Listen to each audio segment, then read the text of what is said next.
दोस्तों जरा सोचिए, न्यूक्लियर डिजास्टर की वजह से पूरी दुनिया खत्म हो चुकी है और दुनिया में कोई इंसान नहीं बचा है, लेकिन एक आइलैंड में सिर्फ एक लड़का और 6 लड़कियां किसी तरह से जिंदा बच गए हैं और ह्यूमैनिटी को आगे बढ़ाने की जिम्मेदारी इस एक लड़के और उन 6 लड़कियों के हाथों में है। आज की मूवी आफ्टर द डार्क में हम कुछ ऐसा ही देखेंगे। मूवी की शुरुआत में हम जेम्स और पेट्रा को देखते हैं। पेट्रा अपनी क्लास के लिए वहां से निकलते हुए जेम्स को कहती है कि दोबारा मत सोना वरना तुम लेट हो जाओगे, और फिर वो वहां से चली जाती है। शायद जेम्स थक गया था इसलिए वो सो जाता है और जब उसकी नींद खुलती है तो वो देखता है कि वो क्लास के लिए लेट हो चुका है। वो भागता हुआ क्लास पहुंचता है जिसमें वो बिल्कुल एंड मोमेंट पर पहुंच जाता है। इन सभी की फिलोसॉफी की क्लास चल रही थी। इनका प्रोफेसर जिमिट था। आज सभी बच्चों की लास्ट क्लास थी। जिमिट बोलता है कि उन्हें इस साल जो भी पढ़ाया गया उसका प्रैक्टिकल चेक करने का समय आ चुका है। वो कहता है कि हम सभी लोग एक माइंड एक्सरसाइज करेंगे जिससे ये पता चलेगा कि आप लोगों ने जो पढ़ा है उसमें क्या सीखा है। स्टूडेंट्स अलग अलग सिचुएशन सजेस्ट करते हैं, जैसे समझ लो एक रेल की पटरी पर 5 लोग बंधे हुए हो और दूसरी पटरी पर एक आदमी बंधा हुआ हो, तो बेहतर है कि ट्रेन को एक आदमी की तरफ बढ़ा दिया जाए क्योंकि 5 लोगों के मरने से बेहतर है कि एक ही मरे। दूसरा कहता है कि सिचुएशन ऐसी भी हो सकती है कि ट्रेन की पटरी के सामने एक बहुत मोटा आदमी खड़ा हो जिसे धक्का देकर उसे ट्रैक पर गिरा दे तो उस ट्रेन अपनी पटरी से ही उतर जाएगी जिससे 5 लोग बच जाएंगे। एक लड़की सिचुएशन सजेस्ट करती है जिसमें वो एक बिल्डिंग से गिरने वाली है और खुद को बचाने के लिए उसने अपने 3 दोस्तों को कांटेक्ट किया। वो तीनों उसे बचाते नहीं क्योंकि उसे बचाते हुए वो खुद भी बिल्डिंग से गिर जाएंगे, और जैसे ही वो लड़की बिल्डिंग से नीचे की तरफ गिरती है वो बच जाती है और उसे पता चल जाता है कि अपने इन तीनों दोस्तों पर वो कभी भरोसा नहीं कर सकती। इसी तरह की कुछ सिचुएशंस बाकी स्टूडेंट्स सजेस्ट करते हैं, लेकिन जिमिट कुछ अलग ही सिचुएशन को डिस्कस करना चाहता है। वो कहता है कि अर्थ पर एपोकैलिप्स आया है जिसमें हर जगह न्यूक्लियर बॉम्ब्स गिराए जा रहे हैं। बचने के लिए सिर्फ एक बंकर है जिसमें 1 साल तक टाइम स्पेंड करना होगा। मोटिव सिर्फ जिंदा बचने नहीं बल्कि ह्यूमन रेस को यही बचे हुए लोग 1 साल के बाद आगे बढ़ाएंगे, लेकिन उस बंकर की कैपेसिटी सिर्फ 10 लोगों की है और प्रॉब्लम यह है कि ये लोग 21 है। ऑब्वियसली 21 लोग बंकर में आ सकते हैं, लेकिन 1 साल तक इनफ रेशन और ऑक्सीजन ना होने की वजह से कुछ लोगों को खुद को सैक्रिफाइस करना होगा। ये पूरी एक्सरसाइज एक इमेजिनेशन के अंदर होगी। सभी क्लासरूम में होंगे लेकिन उसके सीन्स उनके माइंड में चलेंगे। वो लोग इस एक्सरसाइज को डिस्कस करते हुए करेंगे, लेकिन हमें मूवी में ये सीन्स के रियल जैसे दिखाया गया है, लेकिन ये सिर्फ उनकी इमेजिनेशन रहती है। अब हम जानते हैं कि ये सिर्फ 21 लोग हैं, लेकिन बंकर में सिर्फ 10 लोग रह सकते हैं। बंकर में कौन रहेगा और किसे खुद को सैक्रिफाइस करना होगा वो उसका प्रोफेशन डिसाइड करेगा। जिमिट एक बॉक्स से सभी को रैंडम चिट्स निकालने को कहता है जिसमें एक प्रोफेशन लिखा है। जिस इंसान के प्रोफेशन का फायदा उन्हें फ्यूचर में मिलेगा उसे बंकर में रहना अलाउड है और बाकी लोग बाहर रहेंगे। जैसे कि जेम्स एक फार्मर है जो एपोकैलिप्स खत्म होने के बाद अपनी फार्मिंग स्किल से खेती करके फूड सप्लाई बढ़ाएगा। पेट्रा एक स्ट्रक्चरल इंजीनियर है तो वो भी फ्यूचर में काफी कमाएगी, इसलिए उसको जिंदा रहना जरूरी है। एक लड़का इलेक्ट्रिशियन है तो बंकर के अंदर इलेक्ट्रिक डिफॉल्ट्स में वो हेल्प कर सकता है, लेकिन जो फैशन डिजाइनर है या जो रियल एस्टेट एजेंट है या जो एक ऐसे प्रोफेशन से बिलोंग करता है जो इतना यूजफुल नहीं है उसे बंकर में जाने की लेस प्रायोरिटी दी जाएगी। एक लड़के का प्रोफेशन तो पोइट है तो जिमिट उसे तुरंत शूट करके मार देता है। जिमिट कहता है कि ये हमारे साथ बंकर में जाएगा नहीं, इसलिए ये बाहर न्यूक्लियर रेडिएशन से तड़प तड़प कर वैसे भी मर जाएगा, इसलिए बेटर है कि उसे अभी मुक्त कर दिया जाए। फ्रेंड्स, आपको फिर से बता दूं कि ये सब रियल में नहीं हो रहा है बल्कि ये सिर्फ एक क्लासरूम डिस्कशन है जिसके सीन्स हमें दिखाए जा रहे हैं। अब सभी लोग वोट करते हैं कि कौन उनके प्रोफेशन के बेस पर जाने के लिए एलिजिबल है और कौन नहीं। जॉर्जिना एक डॉक्टर है जिसके लिए सब वोट करते हैं। चिप्स नाम का लड़का एक कारपेंटर है जो बंकर में जाने के लिए एलिजिबल है। आखिर में क्योंकि जिमिट के पास वाइल्ड कार्ड है इसलिए सभी उसके फेवर में वोट करते हैं, क्योंकि क्या पता उसके पास कोई सीक्रेट इंफॉर्मेशन हो जिसकी जरूरत उन 10 लोगों को पड़े। अब हमारे पास वो सभी लोग हैं जो अगले 1 साल तक बंकर में रहेंगे और वो लोग हैं जो बंकर के बाहर रहकर न्यूक्लियर बॉम्ब से खत्म होंगे। जेम्स कहता है कि हम लोगों को बंकर में जाने से पहले कुछ देर के लिए अकेला रहना चाहिए। वो पेट्रा के साथ टाइम स्पेंड कर ही रहा था कि उसने एक गोली चलने की आवाज आती है और वो देखता है कि जिमिट ने उन सभी लोगों को गोली से मार दिया था जो लोगों को बाहर रहना था। बाकी सभी लोग प्लान बनाते हैं और बंकर के अंदर पहुंच जाते हैं और जिमिट के वहां पहुंचने से पहले दरवाजा बंद कर देते हैं क्योंकि जिमिट उनके लिए अब खतरा लग रहा था। अब ये सभी लोग बंकर के अंदर अपना काफी टाइम स्पेंड करते हैं। एक दिन पेट्रा बाहर जाकर देखती है कि जिमिट न्यूक्लियर रेडिएशन की वजह से जल चुका था। वो बताता है कि बंकर के एग्जिट कोड सिर्फ उसे पता है और फिर वो वहीं पे अपना दम तोड़ देता है। जब बाकी सभी को ये बात पता चलती है तो उनमें से एक डोर को खोलने वाली थी, लेकिन बाकी उसको रोकते हुए कहते हैं कि दरवाजा खोलते ही रेडिएशन की वजह से सभी मारे जाएंगे। वो सभी सोचते हैं कि शायद जिमिट झूठ कह रहा है, इसलिए वो दरवाजा नहीं खोलता। इसके बाद हम देखते हैं कि दिन बीतते चले जाते हैं, महीने बीते चले जाते हैं और जिमिट की बॉडी टाइम के साथ साथ डिकम्पोज होती चली जाती है। फाइनली जब 1 साल पूरा होता है तो अर्थ खुद को दोबारा रिकवर कर चुका था, लेकिन जब ये सभी लोग बंकर से बाहर निकलने की कोशिश करते हैं तो वो पासपोर्ट मांगता है, यानी कि जिमिट सच बोल रहा था। अब ये लोग अंदर बंद हो चुके हैं, लेकिन ये लोग हार नहीं मारते और अलग अलग तरह से दरवाजे को तोड़ने की कोशिश करते हैं। गोलियां चलाते हैं, रॉड से मारते हैं, लेकिन दरवाजा खुलता नहीं। कुछ दिन बाद कुछ लोग अपनी जान दे देते हैं और जो बचते हैं वो ऑक्सीजन खत्म होने की वजह से मारे जाते हैं। बस इसके बाद हम दोबारा क्लास वाला सीन में पहुंच जाते हैं। चिप्स जिमिट से कहता है कि ऐसा क्यों हुआ कि एग्जिट कोड सिर्फ उसके पास ही थे। जिमिट उन्हें बताता है कि उसका प्रोफेशन कंस्ट्रक्शन का था और वो बंकर उसने ही बनाया था, जिस वजह से उसे उसका एग्जिट कोड मालूम था। वो कहता है कि अब एक और बार हम ये करेंगे, सब कुछ तो सेम ही रहेगा, कोई बदलाव नहीं होगा, लेकिन जो कार्ड सबके पास है उसे ओपन करने पर एक और स्पेसिफिकेशन लिखी हुई है जो नेक्स्ट राउंड के लिए इस बात का डिसाइड करेगी कि कौन बंकर में जाएगा और कौन बंकर के बाहर रहेगा। जैसे जेम्स के कार्ड में वो फार्मर तो है ही, लेकिन एक गे भी है, लेकिन फार्मर होने की वजह वो बंकर के अंदर जाने के लिए एलिजिबल है। लेकिन जॉर्जिना के कार्ड में लिखा है कि कुछ समय बाद वो एक वायरस से सफर होगी, जिस वजह से वो ज्यादा दिन सर्वाइव नहीं करेगी, इसलिए उसके फेवर में कोई वोट नहीं करता। एक पोइट और एक ओपेरा सिंगर और कुछ आर्टिस्ट टाइप लोगों को भी कोई वोट नहीं करता।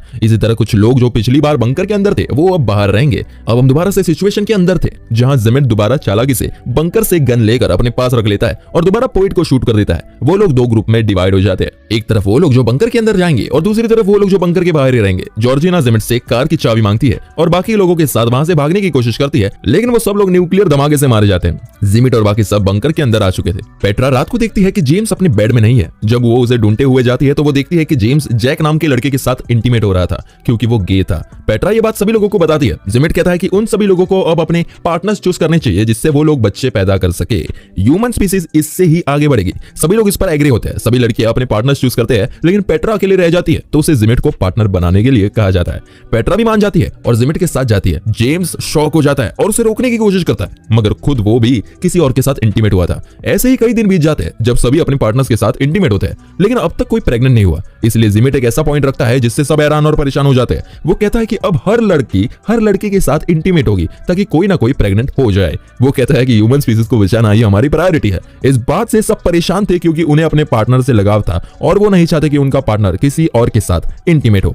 बोनी जो कि सिचुएशन में एक सोल्जर है और उसकी मेमोरी काफी शार्प है, वो जिमिट से कहती है कि वो और किसी के साथ इंटीमेट नहीं होगी और अगर उसने उसके साथ जबरदस्ती करने की कोशिश करी तो वो उसे जान से मार देगी। जिमिट इस बात को अपनी ईगो पर ले लेता है और गन लेकर सभी लोगों को रूम से बाहर निकालता है। वो बोनी पर गन तान देता है, लेकिन जैक जो कि अंदर ही छुपा हुआ था जिमिट से लड़ता है और इसी लड़ाई में वो जिमिट को घायल कर देता है। जिसके बाद जिमिट बाहर दरवाजे पर आकर खड़ा होता है। वो देखता है कि बंकर के बाहर आग लगी हुई थी, धमाके हो रखे थे। वो पासकोड डालता है और डोर ओपन करता है, जिससे अचानक धमाका हो जाता है और वो सभी लोग वही मर जाते हैं और हम दोबारा पहुंच जाते हैं क्लासरूम में।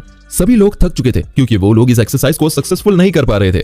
चिप्स कहता है कि हमें दोबारा ट्राई करना चाहिए, हम इससे बेहतर कर सकते हैं। तभी जेम्स जिमिट से कहता है कि जब उसने सभी लोगों को फर्स्ट टाइम कार्ड दिए थे तो उसने खासा क्यों था। जेम्स को कुछ गड़बड़ लगता है, इसलिए वो कार्ड्स वाले बॉक्स को चेक करता है तो उसे पता चलता है कि जिमिट ने उसके साथ चालाकी की और जानबूझकर उसे चालाकी से फार्मर और गे का कार्ड पकड़वाया। जिमिट जेम्स को पसंद नहीं करता और ये साबित करना चाहता था कि वो बेवकूफ है जिसमें बिल्कुल भी समझ नहीं है। जेम्स सभी को जिमिट की सच्चाई बताता है और कहता है कि जिमिट ने चीटिंग की है, इसलिए वो एक और राउंड करना चाहता है, लेकिन बाकी स्टूडेंट्स मना करते हैं। पेट्रा सबसे इंटेलिजेंट स्टूडेंट है क्लास की। वो कहती है कि इस बार वो इंचार्ज बनना चाहती है और डिसाइड करना चाहती है कि कौन बंकर के अंदर रहेगा और कौन बाहर। सभी स्टूडेंट्स उस पर भरोसा करते हैं, इसलिए उसकी बात मानते हैं। हम दोबारा से सिचुएशन के अंदर जाते हैं जहां सब लोग इस बार एक आइलैंड पर थे जहां भी न्यूक्लियर हमला होने वाला था। जिमिट दोबारा से गन्स को छुपा लेता है। हम देखते हैं कि पेट्रा जिमिट के पास जाती है और उसे हक करती है। इस बार पेट्रा पोइट को, ओपेरा सिंगर को, कार्ड खेलने वाले लड़के को, सभी उन लोगों को बंकर के अंदर भेजती है जिनके पास कोई टेक्निकल स्किल्स नहीं है। जिमिट उसके डिसीजन को गलत बताता है। जैसे पेट्रा ने एक फैशन डिजाइनर को बंकर के अंदर रखना चाहा क्योंकि फैशन डिजाइनर को कपड़ों की समझ होती है और सही कपड़े पहनने से सेल्फ एस्टीम बूस्ट होगा जिसका असर सिविलाइजेशन पर पड़ता है।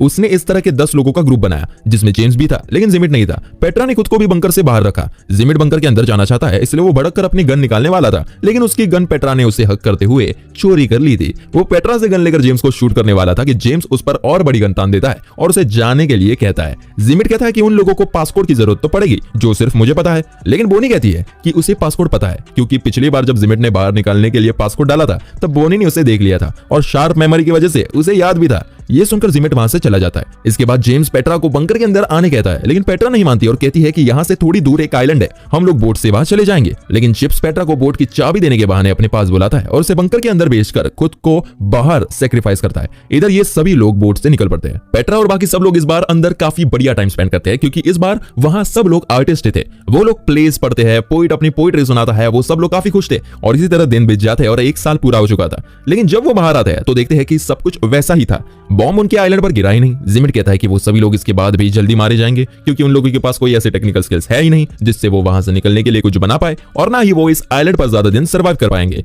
लेकिन पेट्रा इससे अलग सोचती है। वो कहते हैं कि मैंने लॉजिक से नहीं बल्कि अपने दिल से फैसला लिया था, ये सोचकर कि हम जितना समय जिंदा रहे उतना टाइम खुशी से तो रहे, हम लोग मौत को भी खुशी खुशी एक्सेप्ट कर लेंगे। सिचुएशन के अंदर हम देखते हैं कि उनके पास एक बॉम्ब गिरता है। जेम्स मौत को एक्सेप्ट करके उसका बटन दबाने वाला था कि गन लेकर जिमिट वहां पहुंचता है जिसके बाल काफी बढ़ चुके थे और जो अभी तक जिंदा था उसकी सिर्फ एक गोली बची थी जिससे वो जेम्स को मारने वाला था कि सभी लोग जेम्स को बचाने के लिए उसके आगे आ जाते हैं और बॉम्ब का बटन दबा देते हैं, जिससे वहां धमाका हो जाता है। इधर चिप्स अपने साइड की सिचुएशन बताता हुआ कहता है कि वो लोग बोट से दूसरे आइलैंड में पहुंच चुके थे, जिसके बाद बचे हुए लड़कों के किसी ना किसी तरह मौत हो गई और वो अकेला 6 लड़कियों के साथ बचा था। उसके पास उन सबके साथ एक एक दिन इंटीमेट होने की अपॉर्चुनिटी थी और वो एक एक करके रोज लड़कियों के साथ इंटीमेट होता था और 7वें दिन आराम करता था। बस इसी तरह से उसने उस आइलैंड में अपना टाइम निकाला। ये सुनकर सब हंसने लगते हैं। क्लास अब खत्म हो चुकी थी और जिमिट की बोलती भी बंद हो चुकी थी। सभी अपनी नोटबुक सबमिट करके बाहर निकलते हैं। वेट कीजिए, ट्विस्ट अभी भी बाकी है। हम देखते हैं कि पेट्रा सबके जाने के बाद जिमिट के पास आती है और हमें यहाँ पता चलता है कि पेट्रा का अफेयर जिमिट के साथ चल रहा था। इसलिए जिमिट को जेम्स से जलन होती है क्योंकि पेट्रा जेम्स से प्यार करती है।